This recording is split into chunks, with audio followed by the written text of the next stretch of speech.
हाय नमस्कार, मी संजय आवटे. कारण राजकारण या विशेष कार्यक्रमात तुमचं पुन्हा एकदा स्वागत. एक पुस्तक आलं आहे आणि त्या पुस्तकामध्ये मेक शुअर गांधीज डेट या नावाचं पुस्तक आहे. खात्री बाळगा की गांधी गेलेले आहेत, गांधींचं निधन झालेलं आहे. हे पुस्तक लिहिले रणजित सावरकरांनी. रणजित सावरकर हे स्वातंत्र्यवीर विनायक दामोदर सावरकरांचे वंशज आहेत. त्यांनी पुस्तक लिहिलं आहे आणि त्यांनी असं म्हटलंय, दावा असा केलाय की नथुराम गोडसेच्या पिस्तुलातून झाडलेल्या गोळीनं महात्मा गांधीजींची हत्या झालीच नाही असा दावा आहे. तो दावा खोडून काढता येईल, अगदी सहज शक्य आहे. पण मला असं वाटलं की हे खरंच आहे. म्हणजे नथुराम गोडसेच्या गोळीनं गांधींचा खून झाला नाही हे खरंच आहे. कारण इतके दिवस झाले तरी गांधी काही मरत नाही. त्यामुळे गांधींचा मुळात खूनच झाला नाही. नथुरामला कारण नसताना फासावर दिला. उलट पक्षी गांधी हत्या ही सगळ्यात मोठी अफवा निघाली. तुम्ही मजा बघा. 30 जानेवारी 1948 नथुराम गोडसे या माथेफिरूनं मोहनदास करमचंद गांधी नावाच्या 78 वर्षांच्या एका वयोवृद्धाची हत्या केली. त्यामुळे नथुराम फासावर चढला, पण प्रत्यक्षात हा सगळा बनाव निघाला. नथुरामनं हल्ला केला हे खरं, पण मोहनदास करमचंद गांधी या हल्ल्यात मृत्युमुखी पडलेच नाहीत, ते बचावले. तरी बापडे नथुरामला फासावर दिले गेले. आणि इकडं गांधी मात्र आजतागायत जिवंत आहेत. यंदा हेच गांधी 155 वर्षांचे होत आहेत. न केलेल्या खुनासाठी नथुराम फासावर चढला. त्याचं काय करायचं? कोणत्या न्यायालयात त्यासाठी दाद मागायची? रणजित सावरकर म्हणतायत ते अगदी खरं आहे की नथुरामच्या गोळीनं गांधींचा खून झालाच नाही. सावरकरांचा दावा वेगळा आहे, त्याबद्दल मी बोलत नाही. त्यांना भलतंच काहीतरी म्हणायचं आहे. पण मुद्दा असा आहे की मुळात नथुरामच्या गोळीनं गांधींचा खून झाला नाही हे अगदी खरं आहे. नथुरामच काय, कोणीही गोळी घातली असती तरी गांधींचा खून झालाच नसता. गांधींचा खून झाला नाही. आणि म्हणून मला असं वाटतं की गांधी हत्या ही जगातली सगळ्यात मोठी अफवा आहे. नथुरामने केलेल्या हल्ल्यातनं गांधी वाचले नसते तर पुन्हा त्यांचा खून करण्याची वेळ का आली असती? तुम्ही गंमत बघा. 5 वर्षांपूर्वी हिंदू महासभेच्या राष्ट्रीय सचिव असलेल्या एका महिलेनं 30 जानेवारीलाच 5 वर्षांपूर्वी गांधींच्या तसबिरीवर, गांधींच्या प्रतिमेवर गोळ्या घातल्या आणि गांधींचा पुन्हा खून करायचा प्रयत्न केला. जर गांधी गेले असतील तर गांधींचा पुन्हा खून का करावा लागतो? गांधी गेले असतील तर रणजित सावरकरला हे सगळं पुन्हा का मांडावं लागतं? हा सगळ्यात महत्वाचा मुद्दा आहे. असा प्रयत्न पुन्हा पुन्हा करावा लागतो तरी गांधी मरत नाही. हे काय प्रकार आहे? गांधींना ना कुठली सुरक्षा व्यवस्था, ना खास आणखी काही, तरी गांधींना मारता काय येत नाही. अनवाणी पायांनी थेट गर्दीमध्ये घुसणारा हा लहान चणीचा उघडा वयोवृद्ध माणूस खून करायला किती सोपा. कोणी यावं, त्याच्या विरोधात हवं ते बोलावं, वाटेल ते जोक्स करावेत, वाह्यात जोक्स करावेत, नाटकं काढावीत, सिनेमे काढावेत, गांधींची मस्त बदनामी करावी, एवढं सगळं सोपं.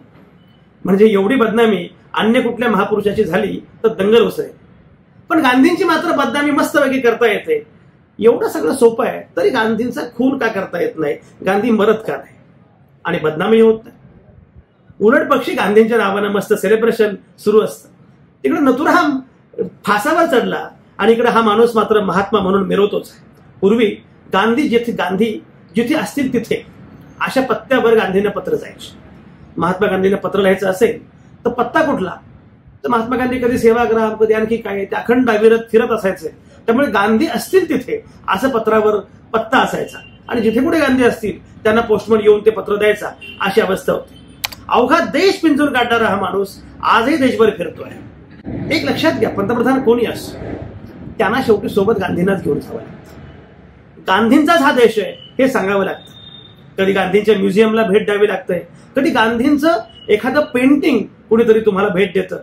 गांधींच्या देशातनं आलोय असंच पंतप्रधानांना जगात कुठेही गेलं तरी सांगावं लागतं. आणि गांधीही मिस्किल हसत सगळे जग फिरत असतात, सगळीकडे जात असतात. ऐन तारुण्यात फासावर गेलेला नथुराम नाहक मारला जातो आणि इथं हा वयोवृद्ध माणूस मात्र आणखी वयोवृद्ध होत जगभर भटकताना दिसतो. गांधींवर हत्या करण्याचे आजवर किती प्रयत्न झाले त्याची मोजदाद नाही. इतिहास सांगतो, एक नाही असे 11 हल्ले झाले गांधींवर. आफ्रिकेतल्या 21 वर्षांच्या कालावधीत गांधीजींवर 3 जीवघेणे हल्ले झाले. भारतामध्ये 8 हल्ले झाले. भारतात झालेले सगळे हल्ले कोणी केले ते वेगळे सांगण्याची आवश्यकता नाही. खरं म्हणजे महात्मा गांधी स्वतःला सनातन हिंदू म्हणून घेत. मी सनातन हिंदू आहे. रघुपत राघव रघुपती राघव राजाराम, पतित पावन सीताराम अशी भजनं आळवत भगवद्गीतेला आई समान मानत तरी त्यांचा का त्रास झाला असेल. गांधींवर झालेला पहिला हल्ला 25 जून 1934चा तो झाला पुण्यामध्येच. हरिजन यात्रेमध्ये भाग घेण्यासाठी गांधीजी आले होते. हिंदू महासभा आणि राष्ट्रीय स्वयंसेवक संघाच्या कार्यकर्त्यांनी त्यांचा निषेध केला, काळे झेंडे दाखवले, गांधींच्या गाडीवर बॉम्ब फेकला गेला. अंदाज चुकला त्यांचा, त्यामुळे गांधी वाचले. दुसरा हल्ला झाला तो आपल्या पाचगणीमध्ये. भिलाडे गुरुजींनी त्या हल्ल्यातनं गांधींना वाचवलं. तिसरा हल्ला सेवाग्रामच्या दारासमोर, आश्रमाच्या दारासमोर झाला. 9 सप्टेंबर 1944ची ही घटना आहे. गांधीजींनी जिनांबरोबर बोलणी सुरू केली होती, त्यामुळे संतापलेल्या नथुराम आणि टीमनं हा हल्ला केला. 29 जून 1946च्या रात्री गांधींना घेऊन जाणाऱ्या गांधी स्पेशल गाडीला घातपात करण्याचा प्रयत्न केला. 20 जानेवारी 1948ला बिर्ला हाऊस मधल्या प्रार्थना सभेच्या वेळी एकाने गावठी बॉम्बचा स्फोट केला आणि त्यानंतर 30 जानेवारी 1948चा हल्ला. या हल्ल्यात गांधींची हत्या झाली अशा बातम्या आल्या. सगळ्यांना असंच वाटतं, असा समज होता. मात्र 30 जानेवारी 2019ला जेव्हा गांधींच्या तस्बिरीला पुन्हा गोळा घालण्याचा प्रयत्न झाला तेव्हा लक्षात आलं की अरे म्हातारा आणखी जिवंत आहे. असाच एक हल्ला झाल्यावर गांधी म्हणाले होते, मला मारून कोणाला काय मिळणार आहे समजत नाही, पण तुम्ही किती प्रयत्न करा मी काही मरणार नाही. गांधींना विचारलं की तुम्ही संरक्षण घ्या, लोक तुमच्यावर हल्ला करतायत, एवढे हल्ले करूनही आणि तरी गर्दीत घुसायचं. हे गर्दीत घुसता, कुठेही जाता अनवाणी पायांनी, काही संरक्षण नाही, काहीच नाही. गांधी म्हणाले तुम्ही किती प्रयत्न केले मी काही मरणार नाही, मी किमान 125 वर्ष जगणार आहे असं गांधीजी म्हणायचे. 150 वर्ष झाली तरी गांधी आहेतच, ते मरत नाहीत. पाकिस्तानला 55 कोटी देण्याच्या निर्णयामुळे गांधींचा खून झाला असं म्हटलं जातं, पण मग 1934 मध्ये असं कुठलं कारण होतं ज्यामुळे हल्ला झाला? असं काय कारण होतं की गांधींना एवढा विरोध होता? एक घटना फार बोलकी आहे. तुषार गांधींचं पुस्तक आहे लेट अस किल गांधी. या पुस्तकात ती घटना आहे. खून करण्यापूर्वी नथुराम एकदा गांधींच्या आश्रमात आला होता. नथुराम गोडसे गांधींच्या आश्रमात आला होता खून करण्यापूर्वी. पुण्यातल्या उरळी कांचन आश्रमातली ही घटना आहे. आणि भेट म्हणून त्यानं गांधीजींसाठी एक टोपली आणली होती. गांधीजींना खूप भेटी यायच्या. जगभरातले लोक, त्यांचे भक्त, चाहते त्यांना काही काही भेटी द्यायचे. एक टोपली आणली होती. त्या टोपलीत फळं आहेत असं तो म्हणाला. गांधींच्या शिष्येनं, सुशीलानं ती टोपली घेतली.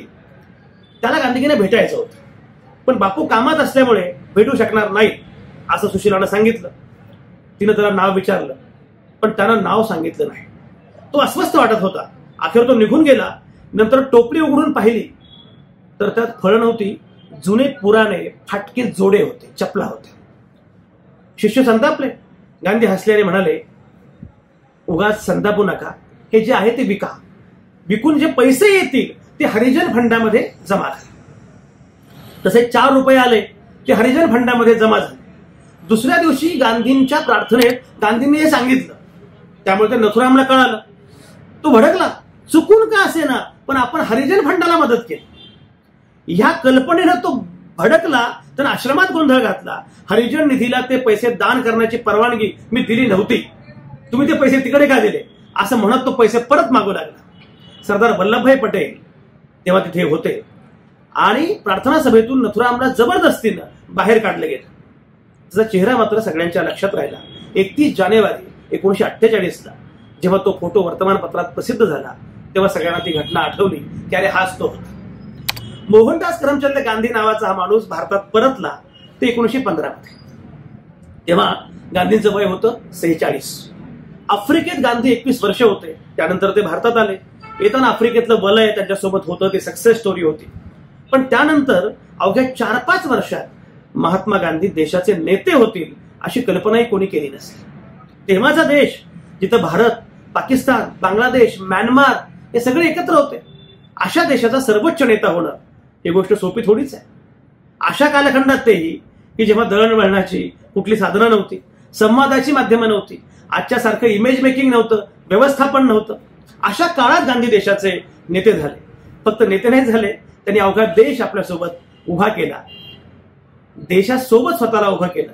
लोकांच्या शहाणपणावर विश्वास ठेवत गांधी घडत गेले आणि गांधींसोबत हा देश घडत गेला. गांधी हा या देशाचा चेहरा झाला. गांधी या आयकॉनवर क्लिक केलं की भारताची लिंक ओपन होते. अशी जादू झाली. ही गंमत आहे.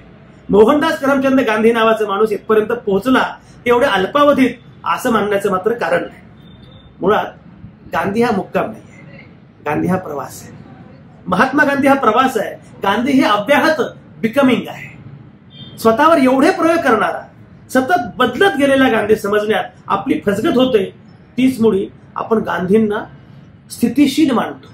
म्हणून गांधी स्थितिशील नव्हते, केवळ नव्हतेच, परिवर्तनवादी होते. परिवर्तनवादी या शब्दाला जो अर्थ आता आलाय, त्यामुळे गांधी परिवर्तनवादी होते, क्रांतिकारक होते, विद्रोही होते असं आपल्या लक्षात येत नाही. पण गांधी अत्यंत परिवर्तनवादी होते, विद्रोही होते, क्रांतिकारक होते. विद्रोही ही एक लक्षात घ्या, गंमत बघा, गांधींचा मठ ज्याने करून टाकलाय ना, ते गांधीवादी या परसेप्शनला सगळ्यात आधी जबाबदार आहेत. प्रत्यक्षात गांधी हे अत्यंत सळसळत, चैतन्यमय असं प्रकरण आहे.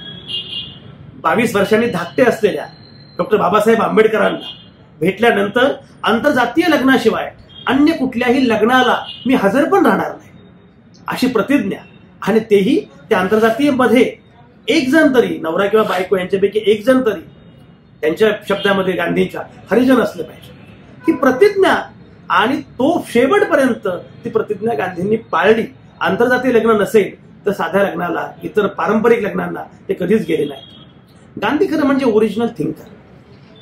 तसं म्हटलं तर गांधी हे काही नेहरूंसारखे अकॅडमिशियन नाहीत, बाबासाहेबांसारखे स्कॉलर नाहीत, पण गांधी हे ओरिजिनल थिंकर. एखाद्या लहानग्याच्या कुतूहलानं प्रत्येक गोष्टीचा विचार करायचा आणि मग त्यावर आपली मांडणी विकसित करायची.